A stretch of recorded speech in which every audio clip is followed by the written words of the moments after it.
1조 원. 정말 천문학적인 숫자죠? 한국이 바로 이 돈을 의료기술 분야의 판도를 완전히 바꾸기 위해 쏟아붓고 있습니다. 오늘 이 거대한 국가 프로젝트가 대체 무엇인지 그 모든 것을 속 시원하게 파헤쳐 보겠습니다. 자, 본격적으로 시작하기 전에 이런 근본적인 질문부터 한번 던져보죠. 전 세계 수많은 나라들이 지금도 고민하고 있는 질문이기도 한데요. 과연 어떻게 해야 아무것도 없는 상태에서 세계를 이끌어가는 산업을 만들어낼 수 있을까요? 그리고 한국은 바로 그 해답을 찾기 위해서 정말 엄청난 카드를 꺼내 들었습니다. 거의 1조 원에 달하는 막대한 투자, 그리고 아주 과감한 국가 전략이죠. 과연 이 계획이 한국을 의료기술계의 게임 체인저로 만들어줄 수 있을지 지금부터 저와 함께 자세히 들여다보시죠. 아니 근데 왜 이렇게까지 야심찬 프로젝트에 막대한 돈을 쏟아붓는 걸까요? 그 이유를 알려면 먼저 한국 의료기기 산업이 처한 현실을 좀 냉정하게 볼 필요가 있습니다. 사실 한국 의료 시스템은 세계적인 수준이잖아요. 그런데 막상 최상급 종합병원에서 쓰는 첨단 장비들을 뜯어보면요. 현실은 좀 충격적입니다. 국산 장비 점유율이 고작 10%대에 머물러 있어요. 이게 무슨 뜻이겠어요?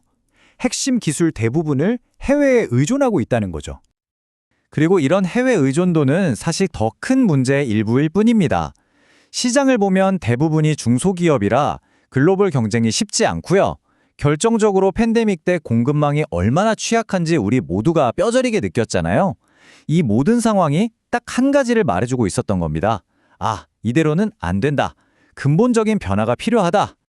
하지만 그렇다고 해서 이게 아무런 준비 없이 뛰어드는 그런 막연한 도박은 절대 아닙니다. 왜냐하면 이미 2020년부터 2025년까지 아주 성공적으로 진행된 1단계 시범 사업이라는 탄탄한 디딤돌이 있었기 때문이죠. 이 1단계 사업의 성과 정말 대단했는데요. 무려 4,600억 원이 넘는 민간 투자를 추가로 끌어오는 데 성공했습니다. 이건 뭘 의미하냐면요. 정부가 부은 마중물이 시장에서 아, 이거 진짜 되겠다 하는 신뢰와 성장 가능성을 이끌어냈다는 가장 확실한 증거인 셈이죠. 결과는 숫자가 딱 보여줍니다. 수백 개 신제품들이 그 복잡하고 까다로운 인허가 과정을 통과하도록 도왔고요. 특히 세계에서 가장 뚫기 어렵다는 그 미국 FDA 승인까지 32건이나 받아냈습니다. 이건 뭐 의료기기 사업의 가장 높은 허들 중 하나를 가뿐하게 넘었다는 뜻이죠. 자, 이렇게 탄탄한 기반을 닦아놓고 드디어 한국은 2단계에 돌입합니다. 이름하여 범두처 첨단 의료기기 연구개발 사업. 그런데요, 그 규모가 정말이지 입이 떡 벌어질 정도입니다. 정부가 앞으로 7년 동안 쏟아붓기로 한 돈이 얼마냐면요. 약 9,400억 원. 그러니까 거의 1조 원에 달하는 예산입니다. 와, 진짜 너무 큰 금액이라 감이 잘 안 오시죠? 이게 얼마나 엄청난 규모인지 실감나게 설명하려고 당시 설명회에 참석했던 한 관계자가 정말 기가 막힌 비유를 들었더라고요. 한번 들어보세요. 이런 엄청난 예산만큼이나 포부도 정말 대단합니다. 목표가 뭐냐면 더 이상 다른 나라들 뒷공무니만 쫓아가는 패스트 팔로워가 아니라는 거예요. 이제는 아예 의료기술의 미래를 우리가 직접 만들어가는 퍼스트 무버, 시장의 판을 바꾸는 게임 체인저가 되겠다는 겁니다. 자, 그럼 이 어마어마한 돈을 과연 어디에 어떻게 쓰겠다는 걸까요? 그 전략을 들여다보면요. 아주 명확하게 세 개의 큰 기둥으로 나뉘어 있습니다. 이걸 스포츠팀에 비유하면 이해가 아주 쉬운데요. 먼저 글로벌 플래그십으로 월드 클래스급, 그러니까 올스타 선수 같은 프로젝트를 팍팍 밀어주고요. 핵심 기술 개발로 실력 있는 후보 선수층을 두텁게 만들고 마지막으로 시장 진입 지원을 통해서는 최고의 코치진이 붙어서 대비를 돕는 그런 그림인 거죠. 중요한 건 이 프로젝트가 이것저것 다 하겠다는 게 아니라는 점입니다.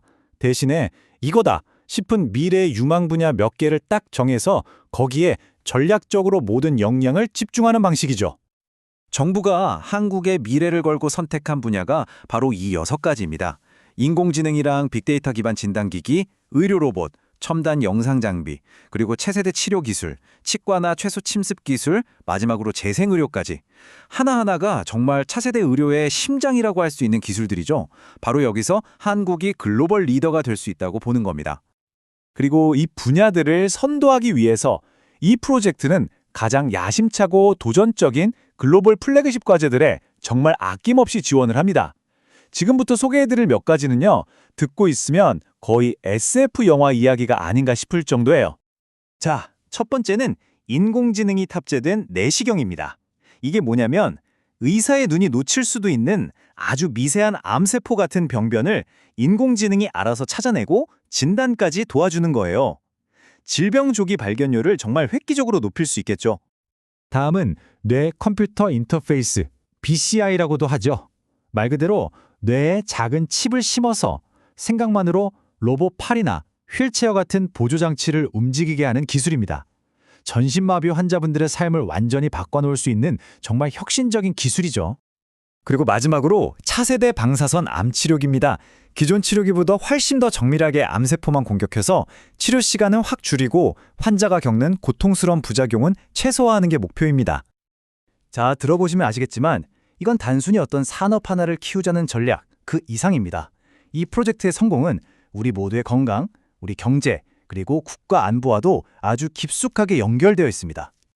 그러니까 정리하자면 이렇습니다. 이 프로젝트가 성공하면 환자들은 더 좋은 치료를 받을 수 있게 되죠. 우리 경제는 새로운 성장 동력을 얻게 되고요.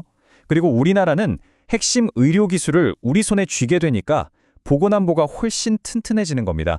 이게 바로 이 거대한 프로젝트가 진짜로 노리는 효과입니다. 결국 이 프로젝트는 단순히 의료기기를 만드는 걸 넘어서 하나의 국가가 얼마나 큰 꿈을 꿀 수 있는지를 보여주는 시험대라고 할 수 있습니다. 여기서 마지막으로 이런 질문을 던져보게 되네요. 만약 한 나라가 이렇게 엄청난 집중력과 의지로 첨단 산업 하나를 성공적으로 키워낼 수 있다면 과연 인류가 직면한 또 다른 문제들, 예를 들면 기후변화나 에너지 문제 같은 것들도 같은 방식으로 해결할 수 있지 않을까요?